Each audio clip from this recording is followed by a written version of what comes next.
जी।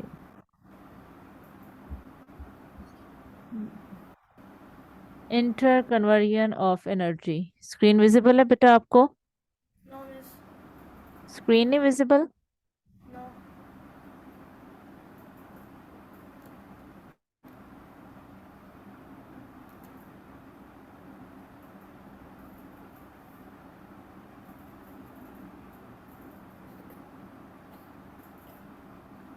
जी। अब screen visible हुई? Yes miss.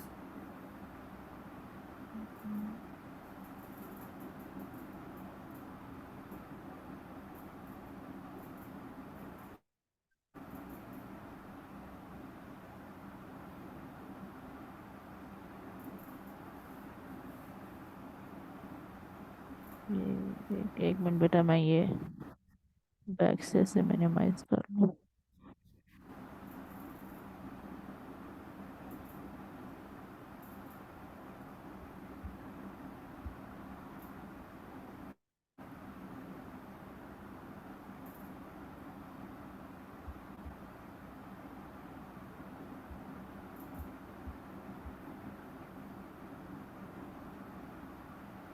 Ji. Inter conversion of energy, ठीक है। Inter conversion of energy basically बेटा ट्रांसफॉर्मेशन है, ठीक है। कि एक सोर्स से दूसरी सोर्स के अंदर एनर्जी चेंज कैसे होती है और total energy of the system remain conserve होता है, ऐसी चीज जो कि रिस्टोर हो जाए, ठीक है ना। कि आपको उसकी फॉर्म चेंज हो जाए लेकिन उसकी अमाउंट आपको वापस मिल जाए। समझ में आ गई?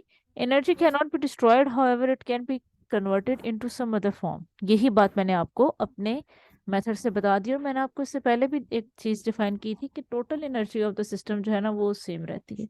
हाँ, उसकी फॉर्म चेंज हो जाएगी। काइनेटिक से पोटेंशियल, पोटेंशियल से काइनेटिक, मैकेनिकल, किसी और फॉर्म के अंदर कन्वर्ट हो जाएगी लेकिन सेम रहेगी। एग्जाम्पल उसने बहुत एक सिंपल दी हुई है। अपने हैंड्स को रब कीजिएगा बेटा, जोर से रब कीजिएगा तो आप देखें कि वो वार्म हो जाते हैं ना। Yes miss.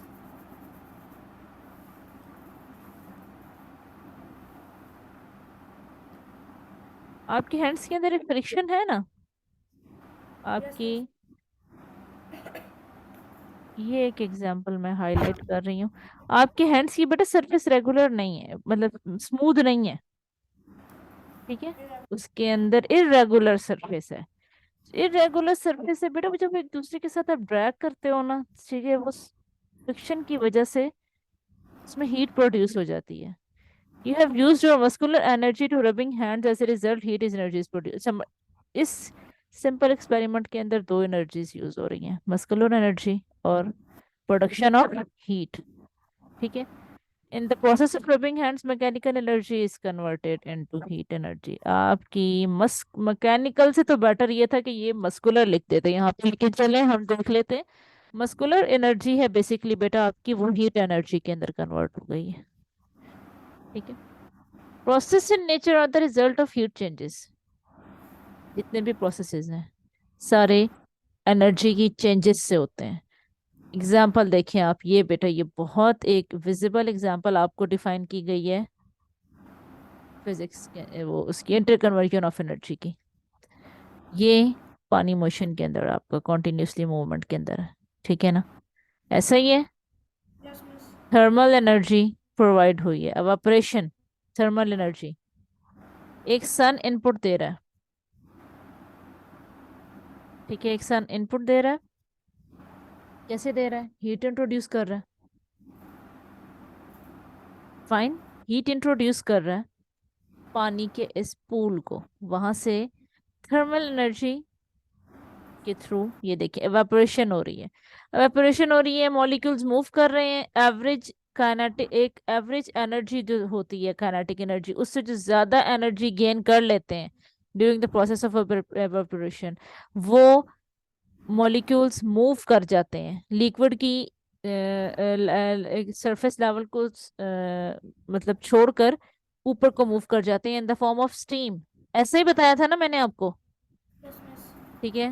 फिर वाटर वाटर वेपर्स के अंदर कन्वर्ट हो गए क्लाउड्स, क्लाउड्स बन गए। उसके बाद रेन हो रही है, फिर kinetic energy, movement of water, फिर काइनेटिक एनर्जी, और दोबारा। This is like in water cycle. ठीक है। टोटल एनर्जी सारे नेचुरल सिस्टम की कंजर्व है ना। ये सारी इन्होंने इधर बात बताई हुई है कि thermal energy causes water to evaporate from the surface to form water vapors. These vapors rise up and form clouds. As they cool down, they form water drops and fall down as a rain. सारा process ऊपर आपको English language में define हो गया ना नीचे। Potential energy changes to kinetic energy as the rain fall. बेटा ये पोटेंशियल एनर्जी होल्ड किए हुए है इधर। evaporation kinetic energy, then ऊपर फिर रेन से then again motion of water droplets और kinetic एनर्जी के फॉर्म के अंदर दोबारा total energy of system remains constant हो गई है। सही है। दिस रेन वाटर में रीच ए लेक और ए डैम। ये रेन वाटर या तो डैम में भी चला जाएगा, किसी लेक में चला जाएगा। ये तो एक लेक की एग्जांपल दे के उन्होंने आपको डिफाइन कर दिया है। ऐसे ही है। Yes, miss.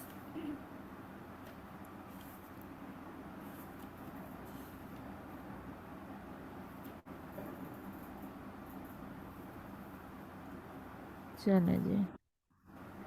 और इसके अलावा इसके अंदर क्या ऐसी चीज़ें नहीं इम्पोर्टेंट, और सारा सिनेरियो इसके अंदर बेटा डिफाइन कर दिया। अब यहाँ से देख लें। As the rain water flows downwards kinetic energy change into the thermal energy while part of the kinetic energy of flowing water is used to wash away soil particles of rock known as soil erosion।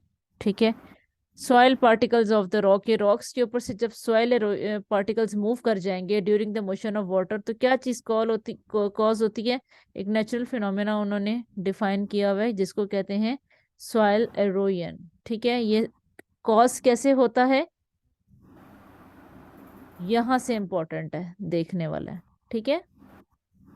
हमने सारा phenomena आपको बता दिया ना कि कैसे वो flow करते हैं मॉलिक्यूल्स, और फिर एनर्जी वो चेंज करते हैं अपनी स्टेट को, पोटेंशियल से काइनेटिक, काइनेटिक से पोटेंशियल। ठीक है। दोबारा और फिर डियर स्टूडेंट उसके बाद अपनी ही एक स्टेट के अंदर वापस आ जाते हैं।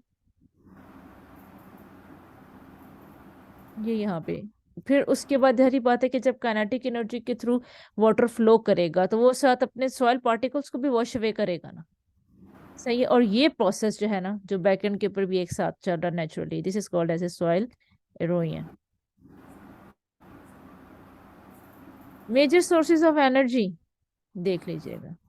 और यहाँ पे थोड़ा सा ये लिखा हुआ है कि inter conversion of energy from one form to the other, the total energy at any time remains the constant. और ये पॉइंट मैंने आपको पहले भी डिफाइन किया था कि total energy of the system state change कर लेती है अपनी, काइनेटिक से पोटेंशियल हो जाएगी, पोटेंशियल से किसी और फॉर्म के अंदर चेंज हो जाएगी, लेकिन total energy of the system always remains the same. ठीक है। Yes, miss.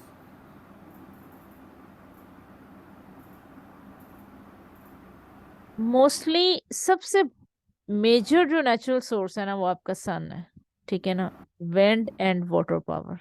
ठीक है ना। Actually all the energy we get directly और indirectly comes from the sun. कि अल्लाह की जात ने सन को ऐसा सोर्स ऑफ एनर्जी बना दिया है, ठीक है ना, कि वो डायरेक्टली या इनडायरेक्टली हमें जितनी एनर्जी मिल रही है वो सन से ही मिल रही है।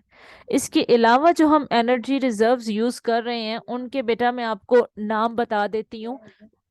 We use fossil fuels such as coal, oil, and gas to heat our houses and run industry and transport। सही है ना। इसके अलावा कोल, ऑयल, आजकल एनर्जी प्राइसेस कितनी ज़्यादा हाई हैं ये ऑयल की, तो कितनी महंगाई है।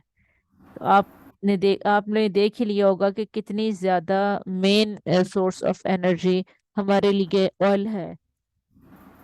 ऑयल के बगैर हमारी इंडस्ट्री नहीं चल सकती, हमारे ट्रैवलिंग इतनी स्टॉप हुई हुई है, ना बिजनेस रन हो रहा है ना कुछ और। ठीक है। तो आप अब आके अंदाजा होता है आपको कि बेसिकली हमारी जो एक इकोनॉमिकल साइकिल है उसके बैकग्राउंड के ऊपर हर चीज जाके इनपुट से कनेक्ट होती है, और input in the form of हम एनर्जी देते हैं, और वो एनर्जी सबसे ज्यादा कोल, ऑयल और गैस से यूज होती है। ठीक है। Yes, ऑयल है क्या, basically it is a chemical. ठीक है ना। हाइड्रोकार्बन है ये, compound of carbon and hydrogen. When they burn, बेटा जब वो बर्न करते हैं ना, they combine with oxygen from the air. अच्छा, बर्निंग प्रोसेस की एक बात याद रखिएगा डियर स्टूडेंट, कि जब बर्निंग होती है तो, जब बर्निंग होती है तो ऑक्सीजन कंज्यूम होती है, ठीक है। the carbon becomes carbon,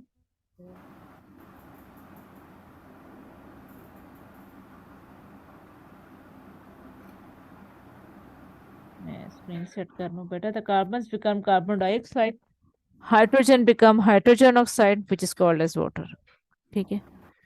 when जब बर्निंग का प्रोसेस होगा, हमारे पास ऑक्सीजन कंज्यूम होती है, जो उसमें कार्बन हैं वो कार्बन डाइऑक्साइड बन गई, जो हाइड्रोकार्बन्स के अंदर हाइड्रोजन के एटम्स इन्वॉल्व हैं वो हाइड्रोजन ऑक्साइड बन गई है, और वाटर जो है ना वो रिलीज हो जाता है। वेल एनर्जी जो रिलीज होती है वो as a form of a heat, ठीक है। बेसिकली लिक्विड ही है ना। ये किसकी बता रहे हैं आपको? अभी मैं पहले किस इनपुट का जिक्र कर रही थी?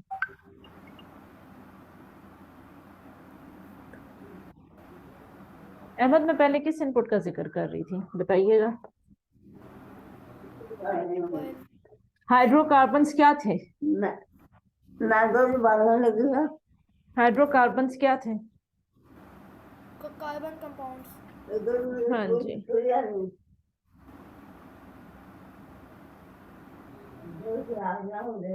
मैं बंद कर दूंगी। Hydrogen become hydrogen oxide and जो ये ऊपर मैं आपको दोबारा जो है ना ये इसका पॉइंट बता देती हूँ। ये देखिएगा, हाइड्रोकार्बन्स, हाइड्रोजन प्लस कार्बन्स, ठीक है ना। जब बर्निंग प्रोसेस स्टार्ट होता है इसके अंदर जो कार्बन होते हैं वो, बेटा मैं मीटिंग में दोबारा से आती हूँ, ठीक है। मैं भी एंड कर रही हूँ। जी मिस। मैं जरा अपना बैकग्राउंड सेटल कर लूँ, मैं आती हूँ।